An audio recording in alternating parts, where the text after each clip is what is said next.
Om Swastiastu.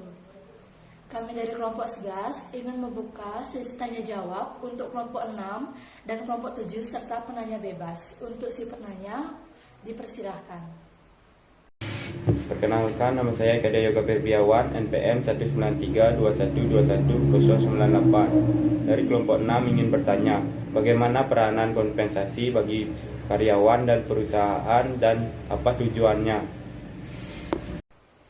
Perkenalkan, nama saya Lukputu Alda Mesintia Dewi, NPM 19321212320, ingin menjawab pertanyaan dari Yoga Febriawan.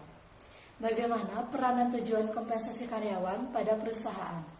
Untuk perannya, terpenuhinya kebutuhan fisik karyawan telah tercapai dalam sistem gaji dan upah yang adil dan wajar serta adanya insentif harga. Yang kedua, adanya rasa aman dan keselamatan dalam bekerja yang telah tercapai dengan adanya tunjangan-tunjangan serta terpenuhinya kebutuhan sosial. Untuk tujuannya, menghargai prestasi karyawan, menjamin keadilan gaji karyawan, memperoleh karyawan yang bermutu, pengendalian biaya, dan memenuhi peraturan-peraturan serta memicu adanya perubahan perilaku dan sikap yang semakin baik. Terima kasih. Perkenalkan, nama saya Rama Indra Lubis, NPM 1932121695 dari kelompok 6 ingin bertanya kepada kelompok 11. Apa saja tunjangan yang diberikan oleh perusahaan PT Indomarko, Adi, Prima, dan Pasar? Bisa dijelaskan? Terima kasih. Om Swastiastu. Perkenalkan, nama saya Nika Sinta Oktaviani Dewi, NPM 19321219190.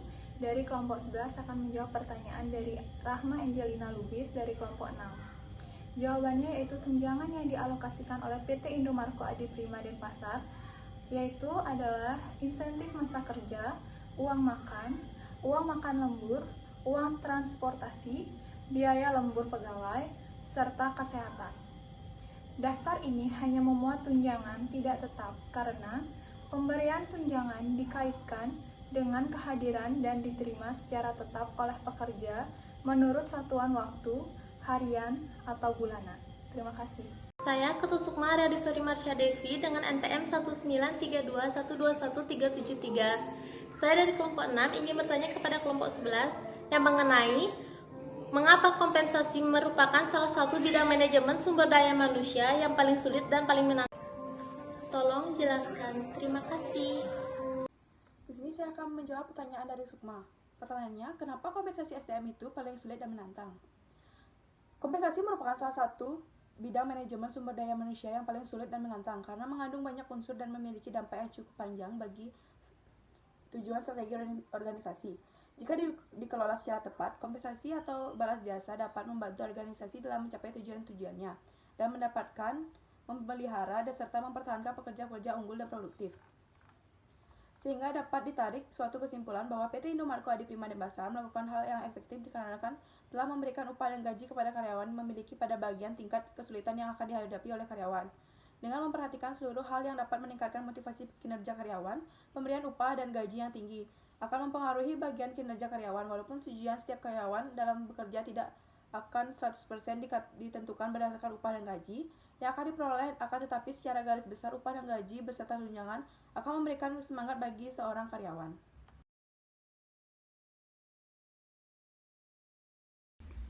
Perkenalkan, nama saya Idewa Ayumadenopianti, NPM 19321214159 dari kelompok 7 akan bertanya kepada kelompok 11. Menurut kalian, jika ada karyawan yang bermalas-malasan atau tidak bekerja sesuai dengan tugasnya, apakah ada sistem pengurangan upah? Terima kasih. Perkenalkan, nama saya Lukputu Alda Mesintia Dewi, NPM 19321212320, ingin menjawab pertanyaan dari Dewa Yumadenovianti. Menurut kalian, jika ada karyawan yang tidak maksimal bekerja atau bermalas-malasan, apakah hal tersebut bisa mempengaruhi pemberian upah? Menurut saya, itu juga sangat berpengaruh, di mana di perusahaan itu menetapkan sistem pemberian upah yang adil dan sesuai tingkat kinerja dari karyawan.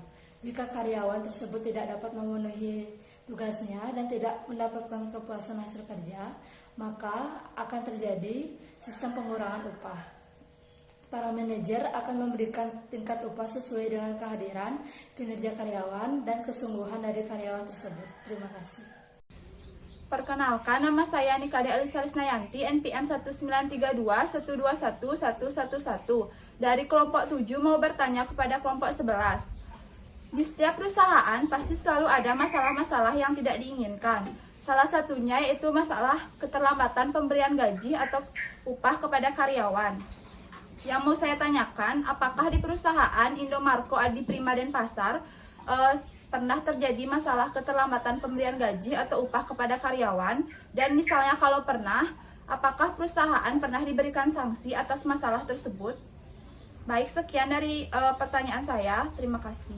Perkenalkan, nama saya Nikade Sinta Oktaviani Dewi, NPM 19321211190. Dari kelompok 11 ingin menjawab pertanyaan dari penanya Elisa Lisnayanti dari kelompok 3. Yaitu apabila upah terlambat dibayar, maka mulai dari hari ke-4 sampai hari ke-8 terhitung dari hari pembayaran upah, perusahaan wajib membayar sanksi keterlambatan, yakni sebesar 5% dari gaji untuk tiap hari keterlambatan. Bila di atas hari ke-8, sanksi keterlambatan menjadi 1% per hari keterlambatan. Apabila sesudah 1 bulan upah masih belum dibayar, maka di samping berkewajiban untuk membayar tambahan upah, perusahaan diwajibkan membayar bunga yang ditetapkan oleh bank untuk kredit perusahaan yang bersangkutan. Terima kasih. Om Swastiastu. Perkenalkan, nama saya Nikade Indah Hagiki Wena Putri, NPM 19321121464. Saya dari kelompok 7 akan mengajukan pertanyaan kepada kelompok 11, yaitu mengapa pada pemberian gaji atau upah bagi karyawan di suatu perusahaan tidak sama? Coba jelaskan. Terima kasih. Pertanyaan dari Indah, mengapa pemberian upah atau gaji bagi karyawan di suatu perusahaan tidak sama? Coba jelaskan.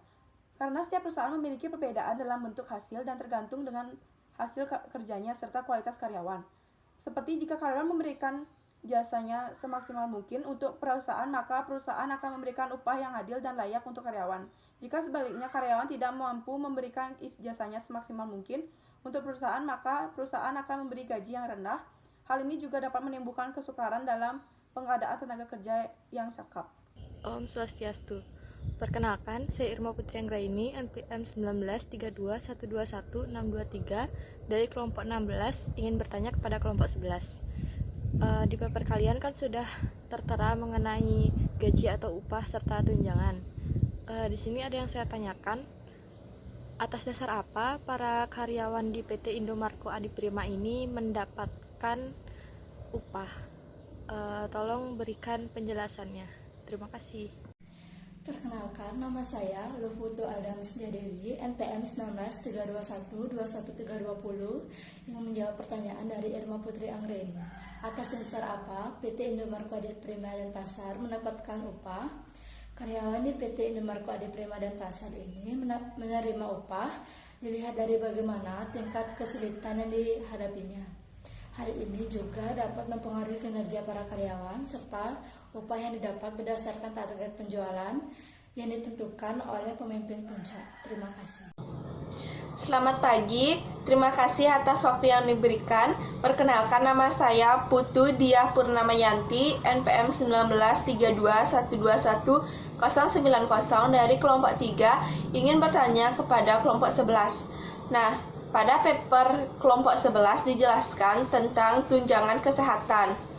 Nah, untuk PT Indomarko Adi Prima Denpasar ini apakah menyertakan tunjangan kesehatan untuk karyawannya? Coba berikan alasannya, dan apakah tunjangan ini sifatnya opsional mengikuti perusahaan atau harus ada semuanya di setiap perusahaan, mulai dari tunjangan kesehatan, tunjangan pada saat karyawan tidak aktif bekerja, dan tunjangan untuk pelayanan pada karyawan. Coba dijelaskan, terima kasih.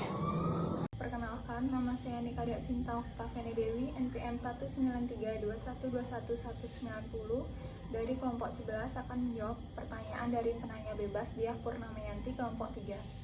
Jawabannya adalah iya. Di perusahaan PT Indomarko Adi Prima Denpasar menyertakan tunjangan kesehatan karena perusahaan tersebut melibatkan banyaknya tenaga kerja dalam pendistribusian sehingga banyak memerlukan tunjangan kesehatan dalam memberikan beberapa bentuk perlindungan terhadap pengeluaran pembayaran ekstra yang disebabkan oleh terjadinya kecelakaan kerja, sakit, dan memberikan rasa aman pegawai dalam menghadapi hari tua.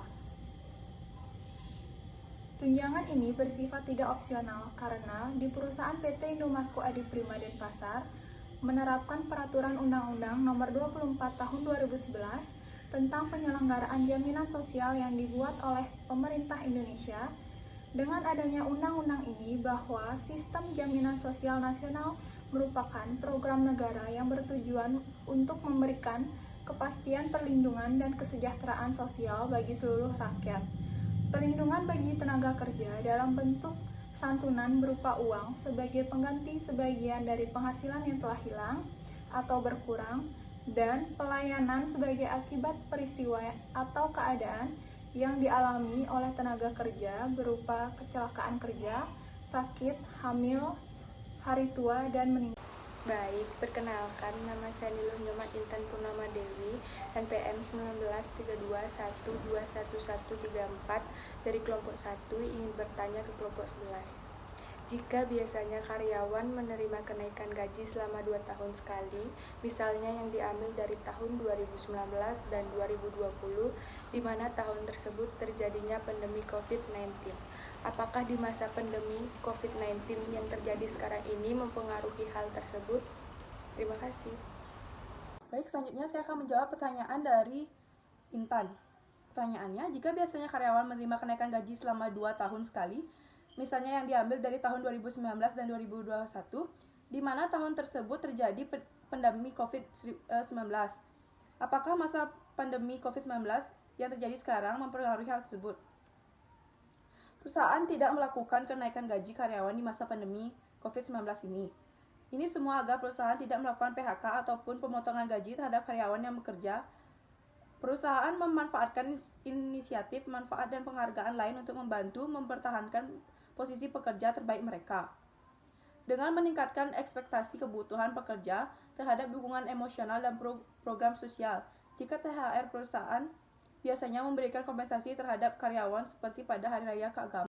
Itulah tadi hasil diskusi sesi tanya jawab dari kelompok kami, yaitu kelompok 11 serta kelompok 6, 7 dan penanya bebas. Terima kasih atas waktunya dan partisipasinya untuk kelompok kami. Sekian dari kelompok kami tutup dengan Parama Santi. Om Santi Santi Santi Om.